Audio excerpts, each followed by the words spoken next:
আজকের ভিডিওতে আমরা দেখব মোবাইল বাটন নেভার যে সেটিংটি আছে এটা আপনারা কিভাবে কাস্টমাইজ করবেন। মোবাইল বাটন নেভার কোনটা, এখানে দেখেন এই যে home, tutorial, order list, my wallet, my account, এই যে সেটিংটা আছে এটা আপনি কিভাবে কাস্টমাইজ করবেন, কিভাবে এখানে আপনার লিঙ্ক অ্যাড করবেন, অথবা আপনি চাইলে এগুলো পরিবর্তন করে অন্য কিছু অ্যাড করতে পারেন। তো কিভাবে এটা কাস্টমাইজ করবেন সেটা আজকের ভিডিওতে দেখব। তো ভিডিওটি না টেনে শেষ পর্যন্ত কন্টিনিউ করবেন। চ্যানেলে নতুন দর্শক হয়ে থাকলে চ্যানেলটিকে সাবস্ক্রাইব করে পাশে থাকা বেল আইকনটি অন করে দিবেন। ফেসবুক পেজ থেকে দেখে থাকলে ফলো করতে পারেন। এই যে মোবাইল বাটন যে সেটিংটি আছে এটা কিন্তু শুধুমাত্র আপনি মোবাইলে যখন ভিজিট করবেন তখনই আপনার এই সেটিংটি দেখতে পাবেন। এখান থেকে যদি আমি ফুল ভিউতে ক্লিক করি তো দেখেন এই অপশনটা কিন্তু এখানে আর আসবে না। ঠিক আছে, পিসি ভার্সনে এটা আসবে না, এটা শুধুমাত্র যখন আপনি মোবাইল থেকে ভিজিট করবেন তখন এটা আপনি দেখতে পাবেন। ঠিক আছে, তো এটা চেঞ্জ করার জন্য আপনি যেটা করবেন, সর্বপ্রথম আপনার ওয়ার্ডপ্রেস ড্যাশবোর্ডে লগ ইন করে নেবেন। আপনি যে ওয়েবসাইটটি কাস্টমাইজ করতে চাচ্ছেন সেই ওয়েবসাইটে লগ ইন করে নেবেন ড্যাশবোর্ডে, ব্যাকএন্ডে। তো এখান থেকে আমরা লগ ইন করে নিলাম আমাদের ড্যাশবোর্ডে।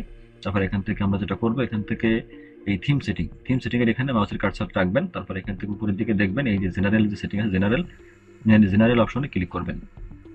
তারপরে আপনার সামনে জেনারেল সেটিংটা চলে আসবে। এখান থেকে দেখতে পাবেন এই পাশে আপনার এখানে মোবাইল বাটন নেভার যে অপশনটি আছে, এই যে মোবাইল বাটন, এখানে আপনি ক্লিক করবেন। জাস্ট এখানে একটা ক্লিক করে দিবেন। ক্লিক করে দেওয়ার পরে আপনি যদি চান যে এই বাটনটি আপনি বন্ধ করে রাখবেন, এটা আপনি রাখবেন না তাও করতে পারবেন। তার জন্য যেটা করতে হবে, এখান থেকে আমরা এখানে চলে আসবো। এখানে দেখেন এই যে এটা আছে, এটা আপনি এখান থেকে অফ করে দেন, এটা কিন্তু অন করা আছে। এটা যদি অফ করে এখান থেকে সেভ করে দেন তাহলে কিন্তু এটা চলে যাবে। আমরা এটা সেভ করে দিলাম।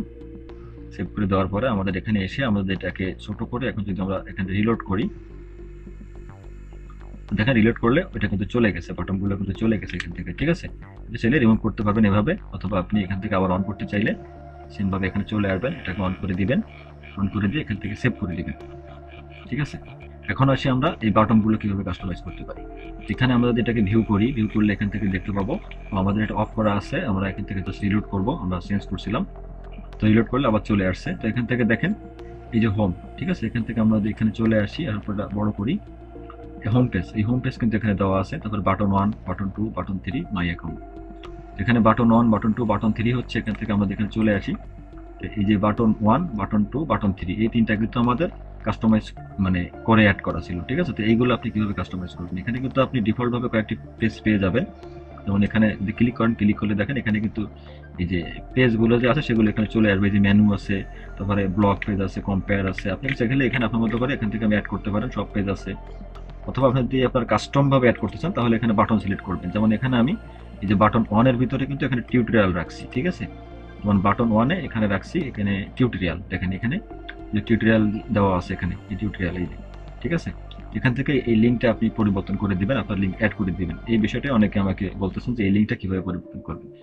জাস্ট আপনি এখানে এই সেটিং এ চলে আসবেন, আসার পরে এখান থেকে বাটন 1 এ ক্লিক করবেন, এখানে এই লিঙ্কটা রিপ্লেস করে দিবেন। এখানে যদি আমরা আমাদের ইউটিউব চ্যানেলে যাই, তো আমরা আমাদের ইউটিউবের এই লিঙ্কটা কপি করে নেই চ্যানেলের, অথবা আপনি চাইলে এখানে একটা ভিডিও লিঙ্ক দিতে পারবেন। আপনি যে কোনো লিঙ্ক এখানে ইউজ করতে পারবেন। যে লিঙ্ক দিবেন সেই লিঙ্কে কিন্তু আপনাকে রিডিরেক্ট করবে। ঠিক আছে, তো এখানে আমাদের ইউটিউব চ্যানেলের লিঙ্কটা দিয়ে দিলাম। তো আপনি এভাবে করে আপনার লিঙ্কটা দিয়ে দিবেন, তারপর এখানে সেভ অপশনে ক্লিক করে দিবেন। তাহলে এই লিঙ্কটা কিন্তু পরিবর্তন হয়ে যাবে। এখান থেকে আমরা এখন রিফ্রেশ করি। রিফ্রেশ করলে এখান থেকে আমরা এখন আবার ছোট করি, এটাকে মোবাইল ভার্সনে নিয়ে আসি। দেখেন এখানে টিউটোরিয়ালে আমরা এখন ক্লিক করি। ক্লিক করলে দেখেন আমাদের চ্যানেলে কিন্তু নিয়ে যাবে। দেখেন এই চ্যানেলে কিন্তু নিয়ে আসছে। ঠিক আছে, তো আপনি সেম ভাবে এভাবে করে রিপ্লেস করে দিবেন আপনার লিঙ্কটি।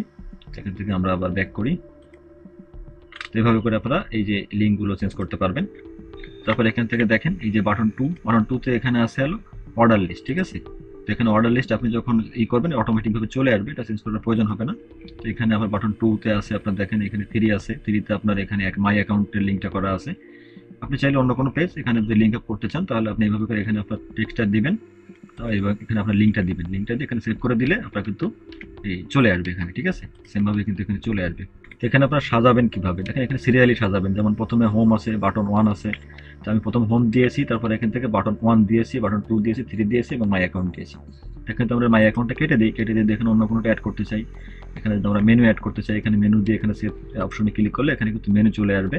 মেনুতে আপনি অ্যাপিয়ারেন্স থেকে মেনুতে লিঙ্ক করে দিবেন। ঠিক আছে, তাহলে এখানে অটোমেটিক ভাবে চলে আসবে। আমরা দেখেন এখন একটু ছোট করি, ছোট করে রিলোড করি। দেখেন এখানে কিন্তু মেনু চলে আসছে, এই যে মেনু চলে আসছে। এভাবে করে এখানে কিন্তু মেনু অপশন নিয়ে আসতে পারবেন। তো এইভাবে করে আপনাকে কাস্টমাইজ করতে হবে। আশা করি বিষয়টা বুঝতে পারছেন। কোনো কিছু বুঝতে সমস্যা হলে কমেন্ট করতে পারেন, সেই বিষয় নিয়ে পরবর্তীতে ভিডিও করে দেওয়ার চেষ্টা করবো, অথবা কমেন্টে রিপ্লাই দিয়ে দেবো। তো আজকের ভিডিওটি এ পর্যন্তই। ভিডিওটি ভালো লাগলে অবশ্যই চ্যানেলটিকে সাবস্ক্রাইব করে যাবেন, লাইক করতে পারেন। ভালো থাকবেন সবাই। আসসালামু আলাইকুম।